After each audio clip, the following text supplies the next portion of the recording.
Hi, this is Oliver on Prava for Deucescracked. Making a video here for the series The Thin Red Line. I'm helping out Grindcore here because he has a lot of things on his plate, and I thought it would be relatively straightforward for me to make a video. Well, little did I know that I would be, yeah, running into a lot of technical problems and. Not that it's any excuse, but that's the reason why we're a little bit delayed here. Anyways, I'm playing some 200NL, and I'm actually here over the weekend. I have tried to get a little small sample size here, so I can show you guys a graph and some stats later on so you get an idea of how I am playing and will be playing. I'm going to be playing here without a HUD soon because I don't have a large enough sample size as any of these guys for it to matter. So I'm going to be here three-handed. I'm going to be 3-betting King Queen here for value out of position, even though I have no dynamic with this guy here. I do expect him to defend with weaker hands, and if he falls, it's pretty easy. I don't really expect to get 4-bet bluff there very often. So here on this flop versus JFS, I think he is going to call the flop with a lot of hands, so I'm just going to bet small here, trying to make him fold some hands that has very little value. We pick up a ton of equity here on the turn. I don't think he has a strong hand very often when he just calls a flop, so I'm going to be betting relatively big here, trying to convince him to fold a 10, either now or with a relatively big river bet. He could also be calling here with, say, a weak jack, a guard shot, and some stuff, and he's also going to be folding those, which is obviously not a bad thing for us. I'm going to be, as you can see, commenting live on the action at the tables, and I have not that much experience with making videos, so yeah, please bear with me. I'm no Krantz or Foxwood fiends that are just capable of saying the absolute right thing almost all the time. So, but I'm going to try to do my best. So far, I don't have any real relevant dynamics with any of these guys, even though I have been playing a little bit here. Well, Juma I have been playing a little bit with, but that's been pretty uneventful. Seval here from Russia seems to be pretty aggressive, both pre-flop and post-flop. That can just be versus me. If you have any troubles, any problems understanding what I'm saying, sorry for that. I have a cold and English is not really my native language. But I'm looking forward to this again because I think it's the 4th video I've tried to record where sometimes the audio was just terrible afterwards, and sometimes I got a blue screen of death. It happened twice. Here during the weekend, I tried to record a similar session with one of my 200L students, and it just went really bad. So, not in the session as such, but we just got a blue screen of death in the middle of everything, lost sound, and then we had just action, nothing. And then I could either try to record a new live video or add commentary to the footage that I had already recorded, and I wanted to make a video with live commentary, so I opted to record again, which may prove to be a wrong thing. Now here, Iggy, from Poland, don't know anything about him. He squeezes here. This guy on the pot. I got pocket fives. Without any information, I think there's not much to do here but fold. Ikuri here from France, he opens in the early position. Haven't really established a dynamic with him where he should expect me to 3-bet bluff him much out of the blinds. There are more people now at the table, so I act to call here and see a flop with him. This is a board texture where if I check call, I can have something like an 8. I can have maybe an open in the straight draw. He bets relatively small here, don't know much about that. I'm just going to call and see what he does in the turn. The turn is a pretty bad card in the sense that I don't think that he's going to bluff here a ton. So again, I don't think there's much to do here, but check call if he bets. This is a weird bet. I'm actually inclined to raise it up here for value when he bets that small, when he calls. River is a jack.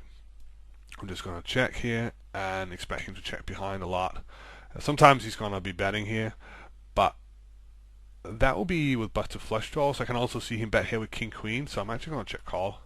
58 here. Don't know anything about what he has, and that was just complete pure bogus. It's very hard for him to have a strong hand there when he just calls my flop. My reason for checking here with pocket fours is I think this guy is calling pre-flop with a pretty wide range. I don't necessarily think I have much folding equity on this flop. It connects with a lot of hands that I can see him call with pre-flop. And pocket fours is just not a hand that I want to barrel with. I want to get it to showdown. Now when it goes check, check, check, check, I think I have probably the best hand sometimes here on the river. I'm just going to check and hope that it will be good. If he bets here, I'm just going to fold. And he spiked an 80 on the river, which is, I guess, okay. If I paid more attention to that table, I could possibly have, picked up some kind of timing tell. He checked pretty quickly on the turn, so maybe if you check pretty quickly on the flop, he has a tendency to have a... Here's Cheval, as I said, he's pretty aggressive. Just going to fold here. Ikara here, he calls my 3-bets out of position. I don't think Mr. Antoha here is going to be shipping it in light. When he's thinking about it, he's thinking about calling or folding because he has a mediocre hand. I think this guy here has a reasonable amount of small pocket pairs, etc. But I don't think he's the type of guy that's going to fold a lot. Any of these hands, I'm just going to check here and try to spike something. That is a good turn card. So when he checks here, I don't think he has an ace very often. Mr. Antona here should not be betting this ace as a bluff very often because my hand looks a lot like ace king when I check. Now here my hand is pretty much invincible. I'm gonna check back and try to do some bluffs. I don't think the 7 here hits any of these guys very often. I don't think that this guy here is gonna be bluffing sometimes because it looks like I'm just giving up. Now when they just check, check, check, check, I'm gonna bet here and try to extract some value out of Ikara here. He's going to call with a jack very often, and this guy is also going to call with some pocket pairs some percentage of the time. Potentially, at least a jack, but I don't think he has that many jacks in his range, so when he calls here, we have the best hand like every time.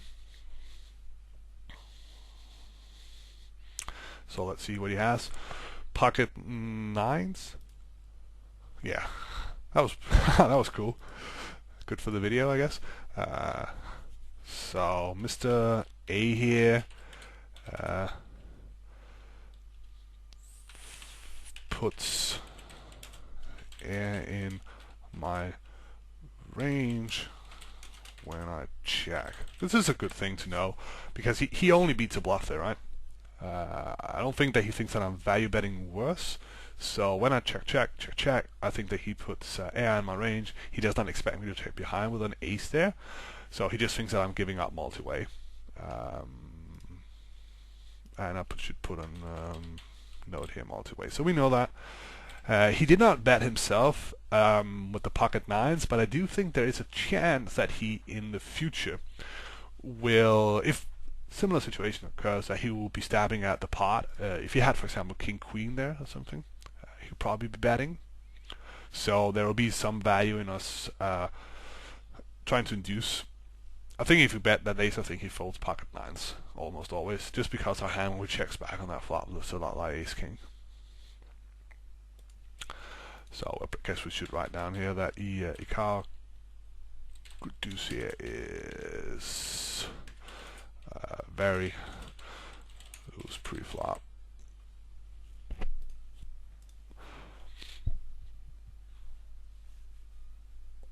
Now this is going to affect the range of hands that I want to open. I want to open more suited hands and more big card hands because I will probably in a lot of situations have to barrel, and I'm going to fold.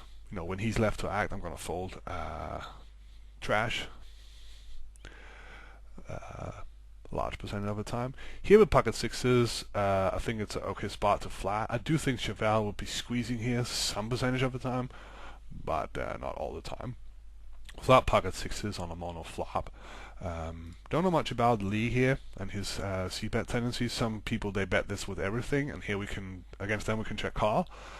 With no information about how he plays on this mono flop, I'm just going to check and see what he does. If he checks behind, I'm going to try to get our 6s to showdown. Now when he bets 9 here, it's a pretty cheap bluff from him, but there's so many turn cards where I don't know what to do. calling and folding here are therefore reasonable close. If he's betting some hands here like pocket tens with no diamond, or pocket nines with no diamond, pocket sevens with no diamond, that this is probably a fold, and I do think he does that. So I'm just going to give up here. The pocket deuces on this flop versus Ikara here. It's a pretty good spot for us to bet, and I'm just going to bet something like half pot here. See what he does. Obviously, my hand is in terrible shape if I bet here, but I do think I can fold out some worse hands. And some better hands if I bet here, so I'm just going to check and fold. So I'm going to 3-bet here on table 1. He checks back. And here on the river, I think he very often has a queen here or something, so I'm just going to bet. I don't think he ever folds a queen to me. Oh god, this was not the min raise I wanted. So let me see here, I'm just going to bet 50, over bet for value. And he's going to shove an ace here. So here I'm going to bet. I don't know what range of hand he's calling without a position, but I got king high, and it's a reasonable dry flop, and I got some backdoor draws going for me. Here this is just a complete brick. Here this mono flop, I'm just going to check. And when he calls, he seldom has a strong hand, so I'm just going to continue barreling here. So I'm going to check behind, hoping to spike a king. This is not the card. When he calls again, he could definitely have something, but I don't think he has a flush here very often. So here he ships all the money, and then we can call. And he had ace 9.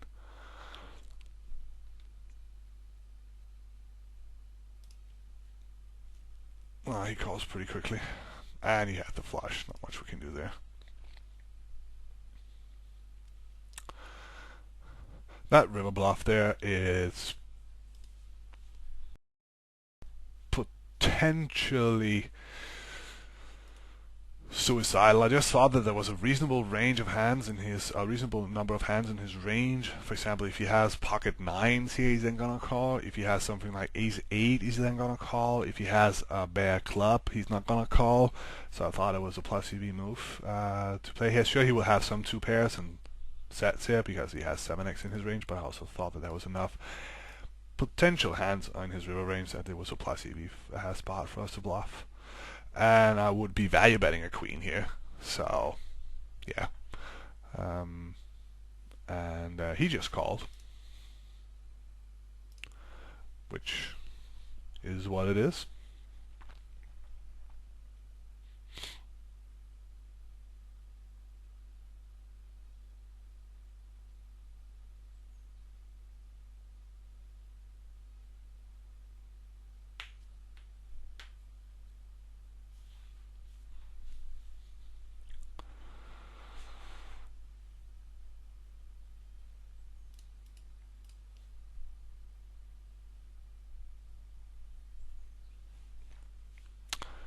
FT1000 from Canada, don't know much about him. I'm gonna check back here and see what he does on this flop. In many people's eyes, this looks like I'm giving up.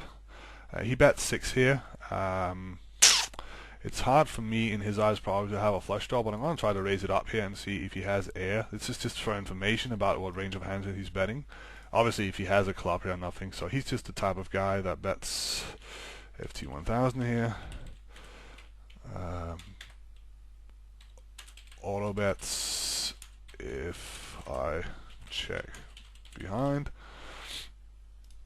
But okay, it's a 3-bet here on table 1.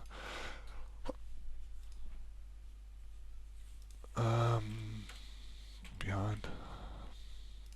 And we can use that, for example, in a spot like here, where it's pretty marginal value that we were betting for. So here I'm actually more content checking behind than calling when he bets the turn. So now he bets pot. Yeah, sure, he could have a big hand here, but I'm just going to call. And he could vary, if he has a 7 here, that's fine. He bets 10. Yeah, he's going to call and see what he has. And he had 8-5, 2 pair. He bombed it pretty big there on the flop. Sorry, on the turn. Which is okay. I don't think I can fold the river there, though. When he just bets that small.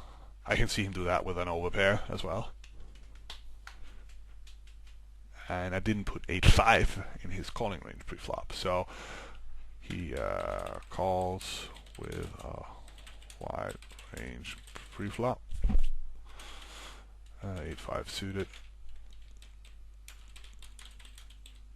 from the blinds. Here with the king hand here, JF, I haven't really seen him put much money into the pot. If I check behind, it is a little bit hard for me to get the value by betting here because there's just a lot of hands here that doesn't connect from in his range. But I am gonna bet, and if he was the type of guy that I thought would be betting, now he's calling with a lot of range, a lot of hands pre-flop. If he was the type of guy who would be betting a lot, if I check behind, I would be checking behind there. So versus FT, I'll be checking behind. Now, one thing that I didn't notice here is pots for value. He bet small when he was bluffing.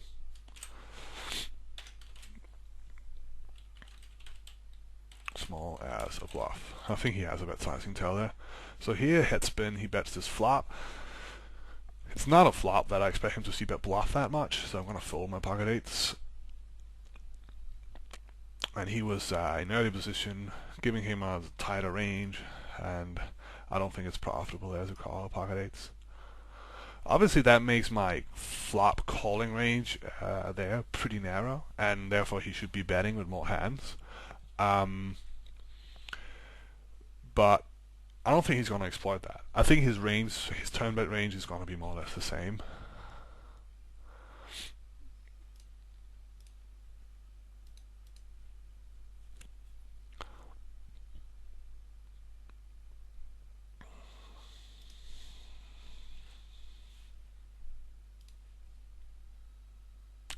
So here we have a bet sizing tell home, so I'm going to check here and see what he does. If he bets big, we're going to fold. If he bets small, we're going to raise. He bets small. So now we're going to make it. How much do we need to make it fold air here, just to make it 16? Here we get 3 bet. It's going to fold. Oh, here, this time he called. Interesting. So I think he has a jack here sometimes a flush draw when he calls that raise. When he bets this river, he is generally not bluffing. So here we're just going to fold. So our read here is a little bit off as a bluff. And should be including FDs. So when he bets small on dry flops, it becomes a little bit better for us to raise on a turn.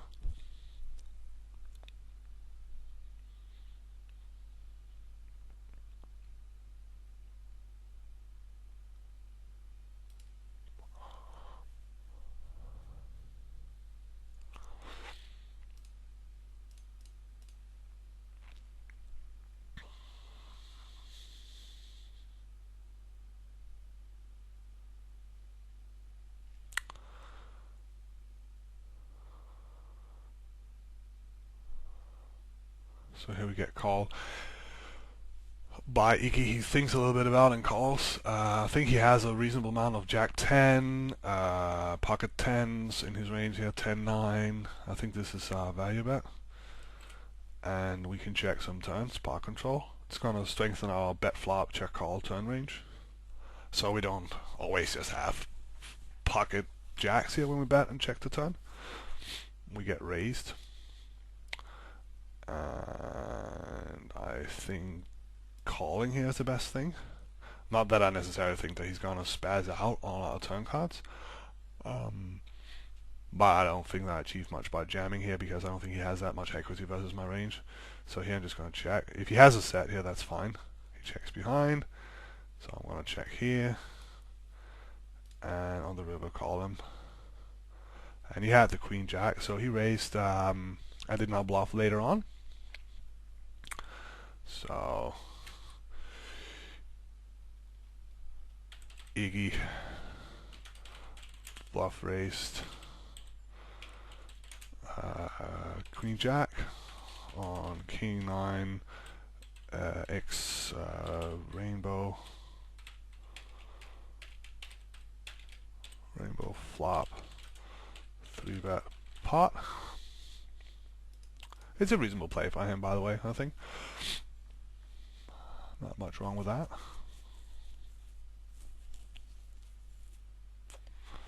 He isolated the limber, flop second pair. Cheval called. Not much value in betting here because I don't think Cheval is going to be. So yeah, it's a pretty clear value, but I don't think he's going to be bluffing very often, or bluff catching light if I bet. And I think this watcher guy here has a fair bit of ace-x hands in his range. So here we got 2 pair. He's betting.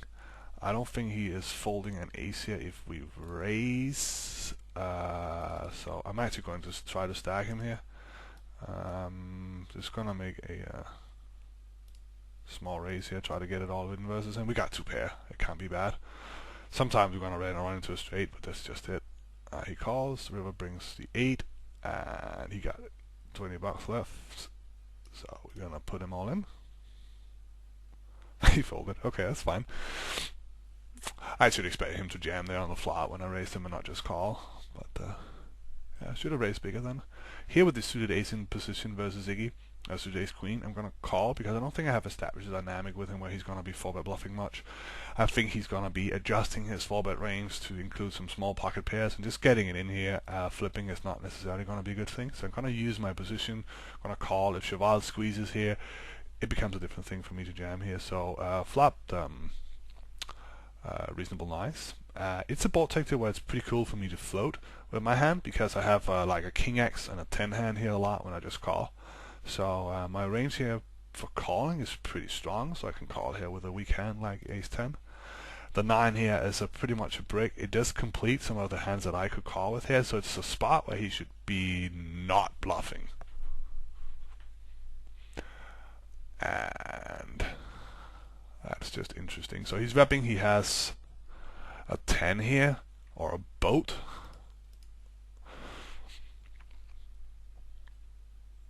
And I'm actually going to fold this time.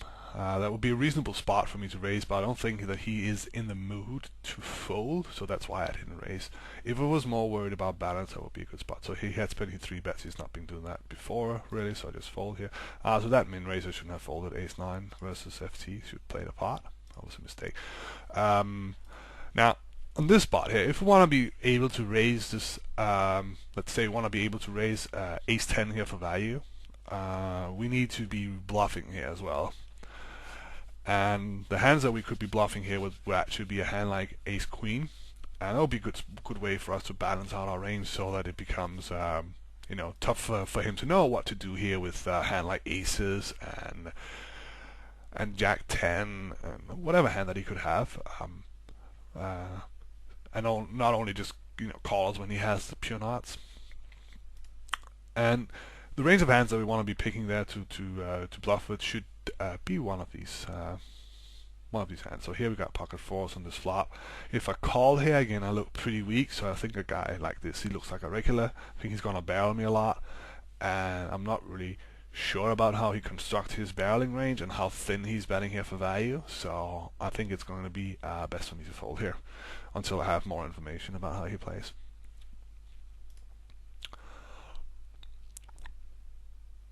Yeah, so if I want to bluff here, it would be actually be a pretty good hand, but I just felt that Iggy here in this situation, because he had just bluffed me and got caught, his father, that he will not give him much credit. And I don't think he's bluffing much here, and I am trying to make him fold out a hand with a lot of equity. Like, I'm trying to make him fold ace, king, or aces here, and I didn't see that happen, so therefore I thought that it would be okay for me in this situation here to be unbalanced and only raise here for value. The flop call is still fine because I didn't think or didn't expect him to bluff me on the many turns. I was thinking that he would give up a lot, but he just barreled.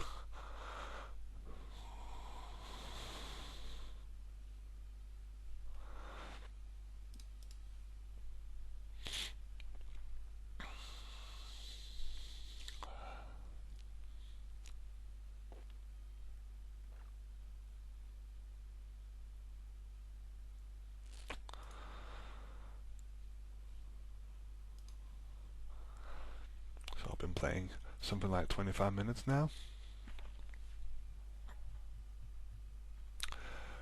I want you guys to comment as much as possible in the forum. Ask as many questions as possible, because I'm gonna make a follow-up video to this one where I'm gonna gather all the questions and try to answer them to the best of my capability. So here we got two guys calling us from the blinds. We got 9 high. It's a pretty tough spot. When he just pots it here, it becomes pretty easy. Here limp pot versus FT. I'm gonna let's see here. All the bets if I check, so I'm gonna check here to call, because I think he will bet a lot. No, he didn't. Okay, so I don't think he has much here. So here I'm not just gonna start betting a little bit for protection value. He's gonna call here with some 8s and 5s. Maybe not bet on the flop. I don't think he has a 9 or a better hand very often. So here against undefeatable, I'll river bluff him from the blinds. This is more based on game flow. I haven't really been super active here on this table, so I think I got a reasonable amount of credit. I don't think he'll defend light. I don't think that he will 4-bet bluff me. So here we flop some backdoor straight draws. That's about it. He has a wide range for calling. I'm gonna bet here and probably barrel if I pick up some equity on the turn. I picked up showdown value. I think that I can check here, and I think he's going to check behind with a 10. I think he'll bet an ace. I think he'll bet some draws. So when he checks behind here, I don't expect it to be good very often if he gets the river, so I'm just going to check here, and with the intention of check folding.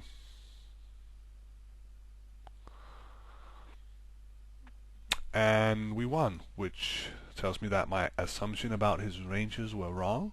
So I'm going to look at him and see what he had. So he called the flop here with pocket deuces, super light call, and just try to take it down. So put here.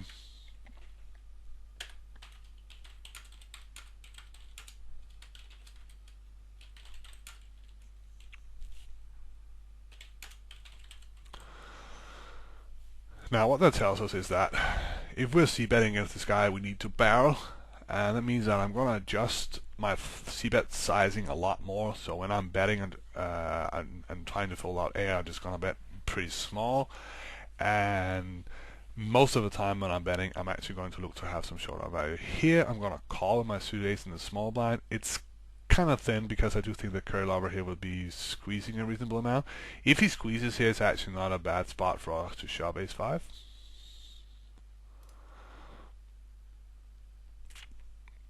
You fold it. Here on this flop, we look pretty weak when we check, so I expect Scarface here to barrel on a fair bit of cards. So I think the best way to play ace high here is to check call. We could, if we have a really aggressive dynamic, check raise him here, but I think check calling is just fine. It's going to be hard for us to get multiple streets of value here if he just has air, complete nothing. If he bets pocket eights here, I also think that he would check now. And yeah, when he checks here, we can bet the river. And there are not many bluffs in our range here, so I expect him to fold a ton here on the river. When he checks back, he just folded probably air or something marginal. And he had he folded pretty quickly, so I don't think that he had a hammer showdown value. So I just thought that he gave up. So I'll write that down here. Scarface is maybe bet giving up a lot in position. This is a pretty big raise. I don't know what it means. So I'm just gonna call with tens here. 3-betting would have been okay. Definitely now when we know the flop to set. I don't know anything about how this guy plays. When he just checks here, I think he has nothing very often. So I'm gonna check here again and go for a delayed check raise. I don't need to protect my hand per se. I think he bets a flush draw. And I think he bets if he has a piece of this board. Now when he bets here, he could definitely be bluffing. He could also have a set of sevens now, but he's going to bet a set of sevens anyway on the river, so I'm just going to call and try to rep something weak here. So a set of sevens here is going to bet now here again on the river, and he's also going to bluff sometimes. He's going to bet here if he has, say, a queen. So this is just a good spot for us to check jam the river. I don't think he ever has a beat here. Sometimes he has sixes, but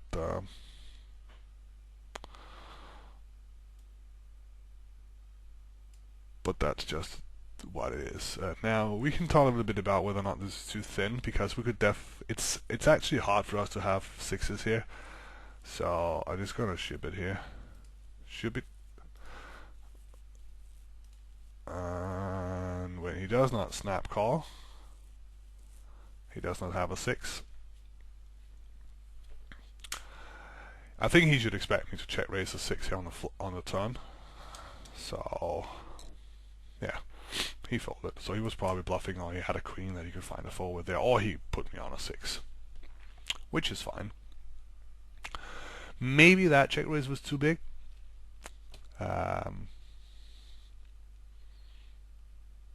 Because it's just not a spot where he should be. He should expect me to be a lot out of line. I will be that in reality, but I'm not sure that he expects that. Could definitely be turning a flush draw there that I picked up into a bluff.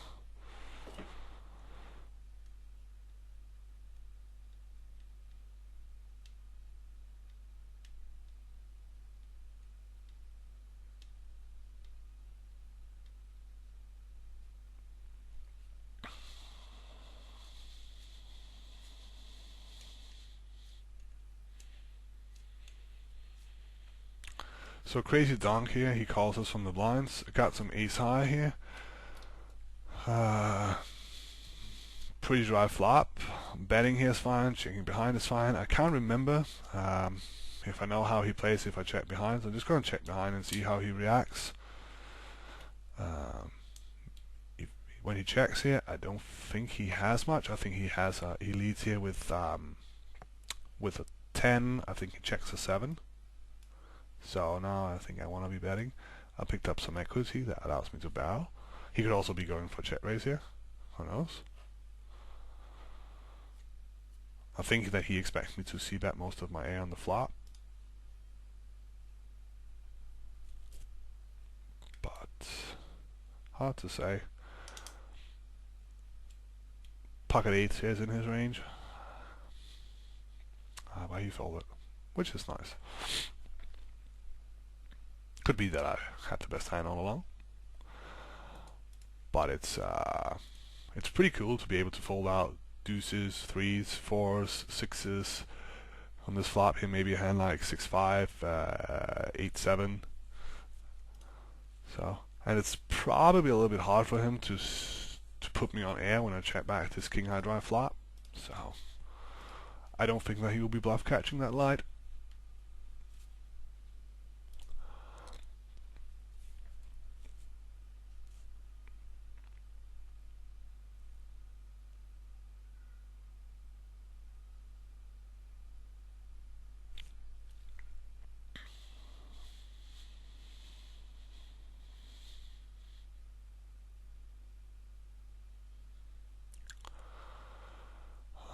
Gonna 3-bet Lee here in position.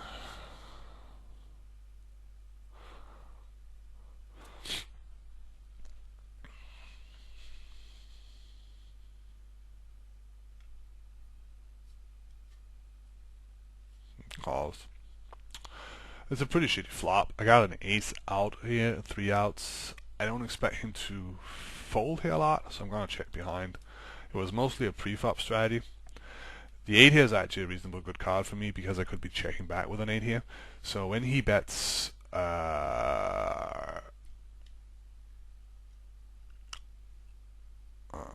thinking a bit about calling here with the intention of bluffing the river, but I'm not sure that he's willing to fold an overpair here, and I'm not sure how wide he's calling out of position. So I'm just gonna let it be and say there was a preflop strategy. So need to pay attention to Lee here.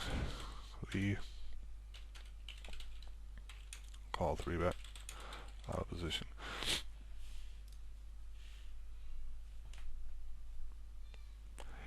You know, we were slightly deep, so it's definitely not inconceivably that he's gonna call that with a reasonable range.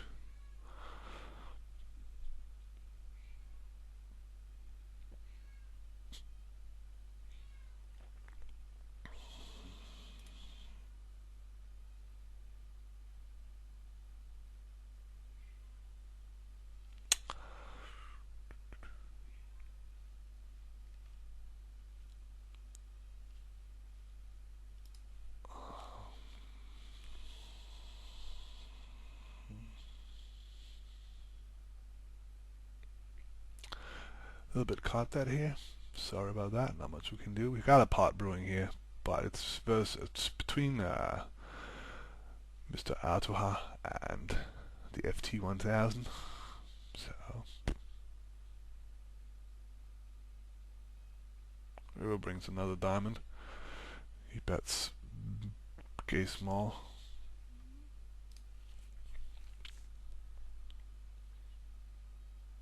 Wow. Okay, he had 2 pair. Huh. And he had the jack of diamonds. I think it's fine how they both played.